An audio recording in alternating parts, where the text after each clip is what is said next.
Date आज 3 जुलाई 2023। ये सब टॉपिक डिस्कस करेंगे इस क्लास में। फर्स्ट टॉपिक है क्रॉप रेजिड्यू मैनेजमेंट। ये प्रीलिम्स के लिए इम्पोर्टेंट है और जीएस पेपर 3 मेंस के लिए भी इम्पोर्टेंट है। रिसेंटली गवर्नमेंट ने क्रॉप रेजिड्यू मैनेजमेंट के लिए गाइडलाइंस को रिवाइज किया है, नई गाइडलाइंस बनाई है, इसलिए न्यूज़ में है। क्रॉप रेजिड्यू मैनेजमेंट का मतलब क्या होता है? क्रॉप मतलब फसल, रेजिड्यू मतलब रिमेंस, जो खेती करने के बाद खेत में कुछ अवशेष रिमेंस बच जाता है, उसका मैनेजमेंट करना है। जैसे खेतों में पैडी स्टो बच जाता है, उसका मैनेजमेंट करना है। ये देखो मेनली हरियाणा, पंजाब, यूपी, दिल्ली ये वाला रीजन है, इसके लिए ये मैनेजमेंट गाइडलाइंस बनाई है। पैडी स्टो क्या होता है? देखो धान की खेती करने के बाद उसमें से जो चावल होता है अलग निकल जाता है, ये खेत में बच जाता है, ये स्टो वगैरह, जिसे रिमेन्स भी बोलते हैं या स्टेबल भी बोलते हैं। तो इसको किसान ना जला देते हैं खेत में, जिसे स्टेबल बर्निंग भी बोलते हैं, जिसकी वजह से पॉल्यूशन बहुत ज़्यादा होता है दिल्ली के आसपास के एरियाज़ में भी, और इन आसपास के स्टेट्स हैं जो हरियाणा, पंजाब, यूपी, राजस्थान, इन जो स्टेट्स है ये एरिया, यहाँ पे पॉल्यूशन ज़्यादा होता है इसकी वजह से। तो इस एरियाज़ में सारा जो क्रॉप रेजिड्यू बचता है उसका मैनेजमेंट करने के लिए ये गाइडलाइंस बनाई हैं। तो क्या है इन गाइडलाइंस में, देख लेते हैं। इसमें देखो टेक्नो कॉमर्शियल पायलट प्रोजेक्ट चलाए जाएंगे पैडी स्टॉक के लिए। इसका मतलब ये है, देखो जो किसान होते हैं या किसान ने कोई फार्मर प्रोड्यूसर ऑर्गेनाइजेशन बना रखी है, वो पैडी स्टॉक को मैनेजमेंट करने के लिए किसी इंडस्ट्री से एग्रीमेंट कर लेंगे। मान लो कोई इंडस्ट्री है, यहाँ पे कंपनी है, उसने कंपनी ने यहाँ पे पैडी स्टॉक को मैनेजमेंट करने के लिए एक प्लांट लगा दिया, और जगह किससे लेंगे? खुद किसान से ही, खुद किसान से लेंगे, और वहाँ पे मान लो कोई प्लांट बना दिया, तो किसान इसको अपना जो खेत में जितना भी पैडी स्टॉक निकला है, रेजिड्यू रिमेन्स बचा है, यहाँ दे के जाएंगे। अब ये क्या करेंगे कंपनी, इसका फ्यूल बना देंगे, गैस बना देंगे, इससे बायो सीएनजी बना देंगे, बायोफ्यूल बना सकते हैं, बायोडीजल बना सकते हैं। तो ये यूज में हो सकता है एज ए एनर्जी की तरह। तो ये काम होगा इससे, यानी कि इसमें जो बेनिफिशियरी हैं, एग्रीगेटर हैं, इंडस्ट्रीज़ हैं, उनके बीच में एग्रीमेंट होगा।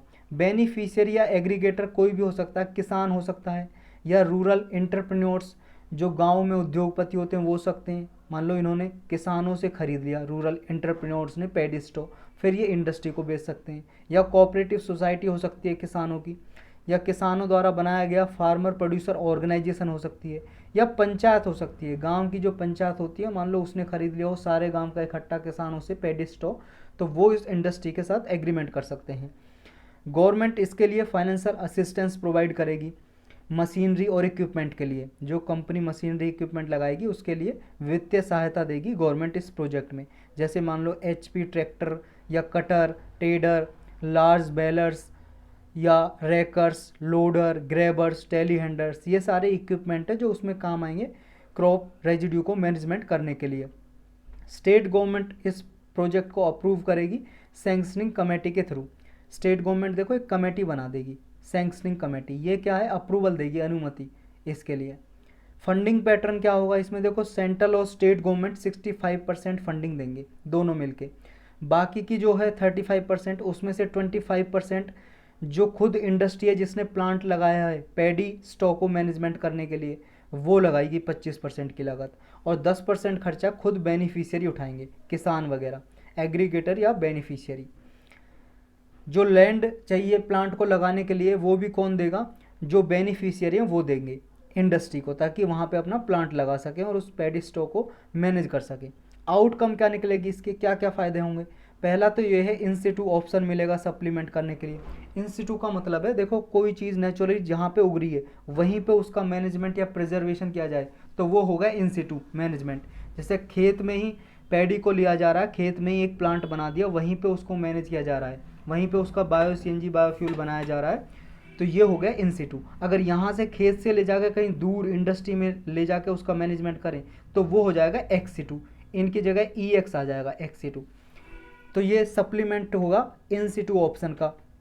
नेक्स्ट इसमें स्टबल बर्निंग जो की जाती है उसका रिडक्शन होगा।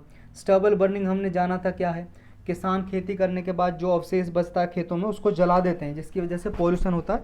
और देखो मिट्टी की जो उर्वरकता है, फर्टिलिटी है, वो भी कम हो जाती है इसकी वजह से। खेतों में जब फसल दूसरी उगाई जाती है तो उसमें भी कमी आती है, तो स्टबल बर्निंग में रिडक्शन होगा इसकी वजह से।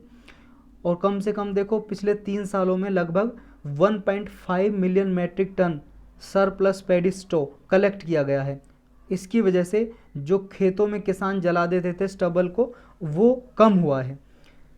कुछ बायोमास कलेक्शन डिपो बनाए गए हैं पंजाब, हरियाणा, यूपी, मध्य प्रदेश में। ये देखो बायोमास को कलेक्ट करते हैं, जैसे पैडी स्टॉक बचा है खेत में, धान की खेती करने के बाद जो चारा वगैरह बचा है, या गेहूं की खेती करने के बाद जो बचा है, वो सब खरीद लेते हैं किसानों से। ये जो कलेक्शन डिपो बने हुए हैं, कलेक्शन डिपो, लगभग 333 बायोमास कलेक्शन डिपो बनाए गए हैं, जिनकी कैपेसिटी है 4500 मिलियन टन तक स्टोर करके रख सकते हैं ये। रिड्यूस्ड एयर पॉल्यूशन, देखो जब स्टबल बर्निंग नहीं होगी तो वायु प्रदूषण तो कम होगा ही, ये भी फ़ायदा होगा इससे, जिससे हेल्थियर और क्लीनर इन्वायरमेंट बनेगा। जॉब क्रिएशन होगा, जब देखो ये कलेक्शन के लिए डिपो बनाई जाएंगी, ये प्लांट बनेंगे क्रॉप रेजिड्यू को मैनेजमेंट करने के लिए, तो भाई साहब एम्प्लॉयमेंट भी जनरेट होगी, जॉब क्रिएट होंगी, लोगों को नौकरियां मिलेंगी, लगभग 9 लाख लोगों को नौकरियां मिलेंगी। Encouraging a robust supply chain, supply chain भी प्रमोट होगी इसकी वजह से। जो पैडी स्टॉक की सप्लाई चेन है वो पावर जनरेशन के लिए यूज की जा सकती है, हीट जनरेशन के लिए यूज की जा सकती है, बायो सीएनजी के लिए या बायो इथेनॉल प्रोड्यूसर के लिए यूज की जा सकती है।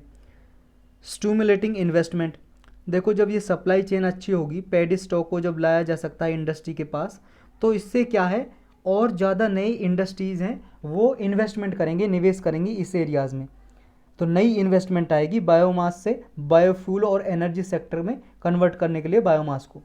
तो यही था इसके बारे में। नेक्स्ट टॉपिक है इंडस्ट्रियल पार्क रेटिंग सिस्टम। ये प्रीलिम्स के लिए भी इंपॉर्टेंट है और जीएस पेपर 3 के लिए भी।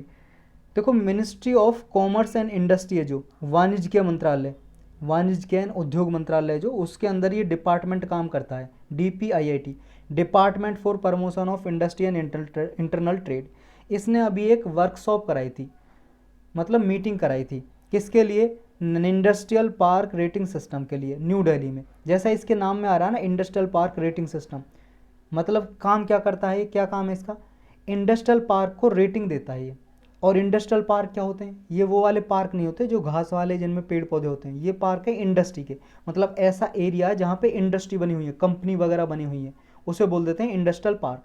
तो कौन सा इंडस्ट्रियल पार्क अच्छा है, ख़राब है, क्या फैसिलिटी है, ये सब देख के रेटिंग देता है ये इंडस्ट्रियल पार्क रेटिंग सिस्टम के अंदर DPIIT। ये देखो जो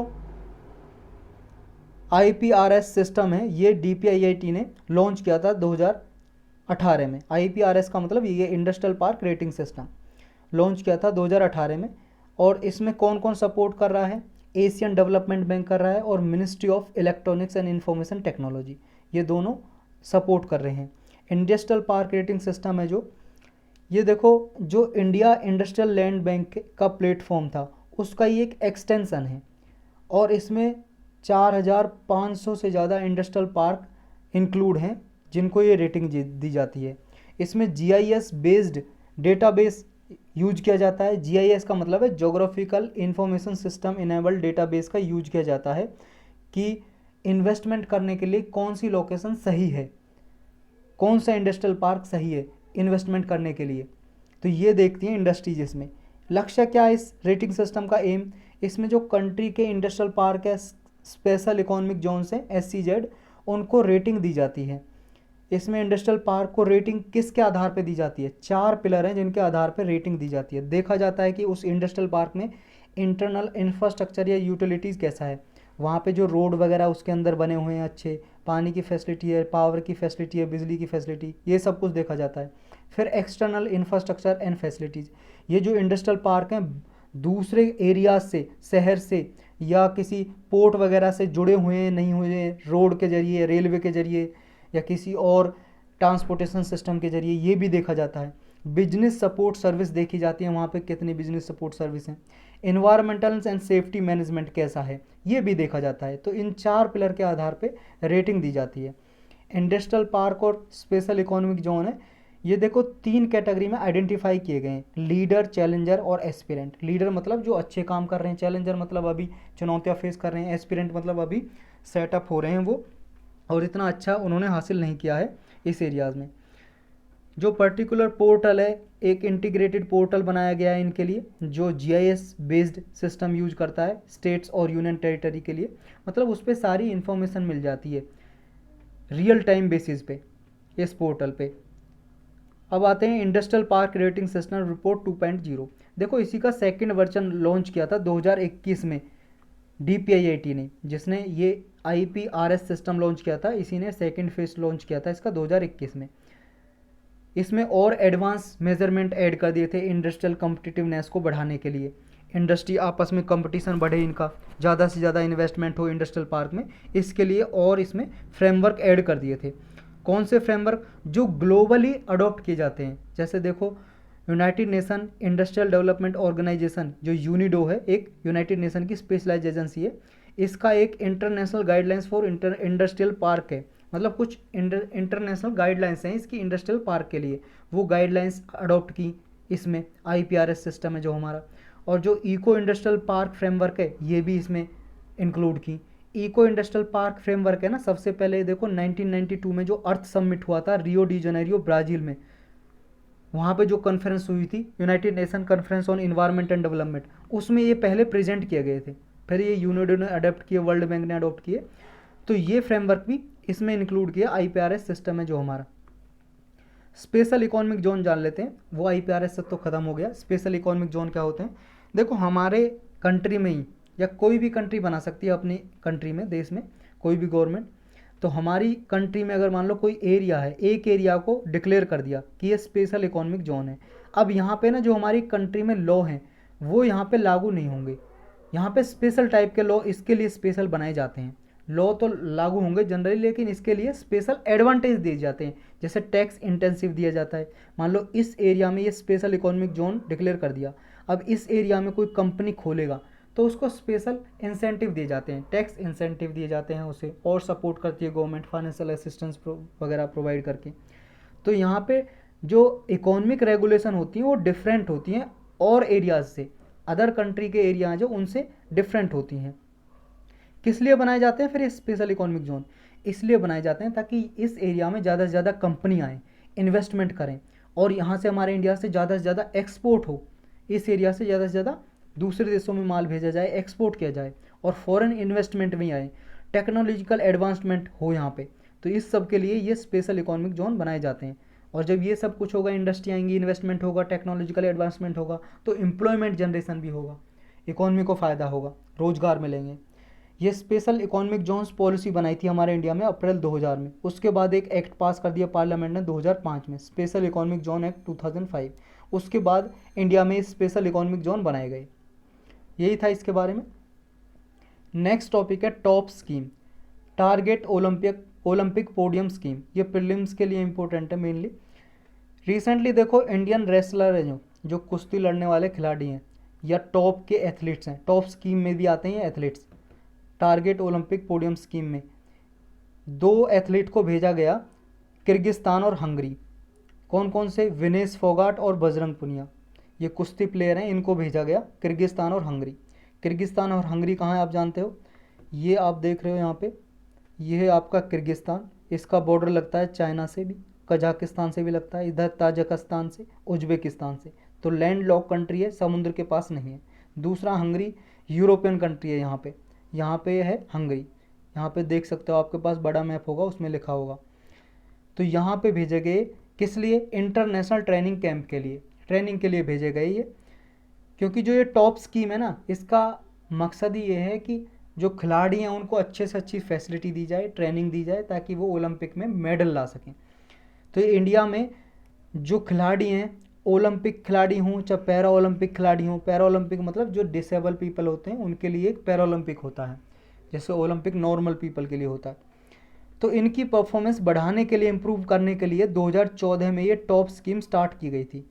फिर ministry of youth affair and sports है जो ये मिनिस्ट्री है, मंत्रालय, इसने 2018 में स्कीम को और रिपैम कर दिया, मतलब इसमें टेक्निकल सपोर्ट वगैरह इंक्लूड कर दी, जो एथलीट्स हैं उनको टेक्निकल सपोर्ट वगैरह प्रोवाइड की जाती है। मिनिस्ट्री इसमें देखो प्रायोरिटी देती है उन मेंबर को जो हाई प्रायोरिटी स्पोर्ट्स हैं, जैसे देखो आर्चरी, आर्चरी का मतलब है जो धनुर्विद्या होती है, धनुष बाण चलाते हैं, वो खेल होता है। बैडमिंटन आप जानते हो, बॉक्सिंग आप जानते हो, हॉकी, शूटिंग, या फिर रेसलिंग, कुश्ती जो होती है, इनमें से खिलाड़ी चूज किए जाते हैं टॉप स्कीम में। और ये कैटेगरी में बांट दिए जाते हैं, दो कैटेगरी में, एक है कोर ग्रुप, दूसरा है डेवलपमेंट ग्रुप। कोर ग्रुप के जो खिलाड़ी हैं उनको देखो पर मंथ 50,000 रुपये महीने दिए जाते हैं, और जो डेवलपमेंट ग्रुप में खिलाड़ी आते हैं उनको 25,000 पर मंथ दिए जाते हैं। किस लिए? ताकि अपना वो खर्चा वर्चा चला सकें, और मान लो कुछ ट्रेनिंग लेनी है या कुछ स्पेशल चाहिए डाइट के लिए, इस तरह के लिए, ताकि उनकी परफॉर्मेंस इंप्रूव हो सके, इसके लिए इनको ये मंथली एज ए अलाउंस दिया जाता है। और इसमें देखो टॉप स्कीम के अंदर एक डेडिकेटेड बॉडी बनाई गई है, मिशन ओलंपिक सेल। ये सपोर्ट करती है खिलाड़ियों को, जो भी एथलीट्स होते हैं, मिशन ओलंपिक सेल, ताकि ज़्यादा से ज़्यादा खिलाड़ी, अच्छे खिलाड़ी चूज किए जा सकें ओलंपिक के लिए। और जो ये मिशन ओलंपिक सेल है किसके अंडर काम करती है? एक साई बनी हुई है ना, sport authority of India. Sport authority of India ministry of sport के अंदर काम करती है, ministry of sport and youth affairs. इसके जो डायरेक्टर जनरल हैं, स्पोर्ट अथॉरिटी ऑफ इंडिया का डायरेक्टर जनरल, उसके अंडर काम करती है मिशन ओलंपिक सेल। तो यही था इसके बारे में। नेक्स्ट टॉपिक है साइट प्रोग्राम। ये प्रीलिम्स के लिए इंपॉर्टेंट है मेनली, और जीएस पेपर 3 के लिए मेंस में। Recently ministry of new and renewable energy है, उसने कुछ गाइडलाइंस जारी की हैं इस साइट प्रोग्राम के लिए। साइट का मतलब क्या है? साइट का मतलब है strategic intervention for green hydrogen transition program, यानी कि गवर्नमेंट इंटरवेंशन करेगी ताकि ज़्यादा से ज़्यादा ग्रीन हाउस गैस, मतलब ग्रीन हाइड्रोजन गैस का प्रोडक्शन किया जाए, जिसकी वजह से एनर्जी प्रोड्यूस की जाए। तो इसका जो मेन मकसद है, मेन मकसद यही है कि ग्रीन हाइड्रोजन को प्रोड्यूस करना। और देखो इंडिया ने 2022 में national green hydrogen mission launch किया था, उसी का ही कंपोनेंट है ये साइट प्रोग्राम। साइट प्रोग्राम का मेन लक्ष्य क्या है? इसके दो कंपोनेंट हैं। पहले कंपोनेंट में ये है कि ये इलेक्ट्रोलाइजर प्रोवाइड करेगा। इलेक्ट्रोलाइजर मान लो एक इक्विपमेंट होता है, मशीन होती है, जिसकी वजह से ग्रीन हाइड्रोजन प्रोड्यूस की जाती है। तो इसके लिए 4,440 करोड़ रुपए अलोकेट किए हैं। कंपोनेंट 2 है इसमें, इसके लिए 13,050 करोड़ रुपए इसमें अलोकेट किए गए हैं। इसमें ग्रीन हाइड्रोजन प्रोडक्शन पे ध्यान दिया जाएगा। कौन इम्प्लीमेंट करेगा इस साइट प्रोग्राम को? Solar energy corporation of India, ये इसको इम्प्लीमेंट करेगी। नेशनल ग्रीन हाइड्रोजन मिशन को जान लेते हैं हम। 2022 में लॉन्च किया था इंडिया में ग्रीन एनर्जी प्रोड्यूस करने के लिए, ताकि इकोनॉमी को डीकार्बनाइज किया जा सके। मतलब इंडस्ट्रीज में जो कार्बन इमिशन होता है, क्योंकि बिजली जो यूज होती है कोयले से बनी हुई बिजली यूज होती है, तो अगर ग्रीन हाइड्रोजन एनर्जी प्रोड्यूस की जाए और ये यूज की जाए, तो इससे क्या होगा? कार्बन का इमिशन कम होगा। तो बेनिफिट क्या क्या है ग्रीन हाइड्रोजन मिशन के? इसमें देखो India green hydrogen production capacity increase करेगा at least 5 million metric ton per annum, जिसकी वजह से 150 गीगावाट की एनर्जी प्रोड्यूस की जाएगी, बिजली प्रोड्यूस की जाएगी। टारगेट है कि 2030 तक 8 लाख करोड़ की इन्वेस्टमेंट आएगी इस मिशन के अंदर, जिसकी वजह से ग्रीन हाइड्रोजन प्रोड्यूस की जाएगी। कम से कम मतलब नियरली लगभग 50 million metric ton per annum CO2 emission है जो वो कम हो जाएगा 2030 तक, अगर ग्रीन हाइड्रोजन प्रोड्यूस की जाएगी। तो ग्रीन हाइड्रोजन होती क्या है? देखो जो पानी होता है ना H2O, इसमें ये हाइड्रोजन है। इस H2O में क्या है? इलेक्ट्रोलाइजर में इलेक्ट्रिसिटी गुजारी जाती है, जिस प्रोसेस को बोलते हैं इलेक्ट्रोलाइसिस। अब जिसकी वजह से हाइड्रोजन और ऑक्सीजन को अलग कर दिया जाता है, स्प्लिट कर दिया जाता है, और ये ग्रीन हाइड्रोजन प्रोड्यूस हो जाता है। और ग्रीन हाइड्रोजन आपको पता है एक ग्रीन रिन्यूएबल एनर्जी सोर्स है, जिसमें कार्बन इमिशन ना के बराबर होता है। तो यही टॉपिक थे आज के। एक देखो सतपुरा, ये सतपुरा टाइगर रिजर्व न्यूज में है। सतपुरा टाइगर रिजर्व, ये सतपुरा टाइगर रिजर्व कहाँ पे है? ये MP में है। MP में जो होशंगाबाद डिस्ट्रिक्ट है, होशंगाबाद डिस्ट्रिक्ट, यहाँ पे है ये, मध्य प्रदेश की होशंगाबाद डिस्ट्रिक्ट में। तो यही था आज के लेक्चर में।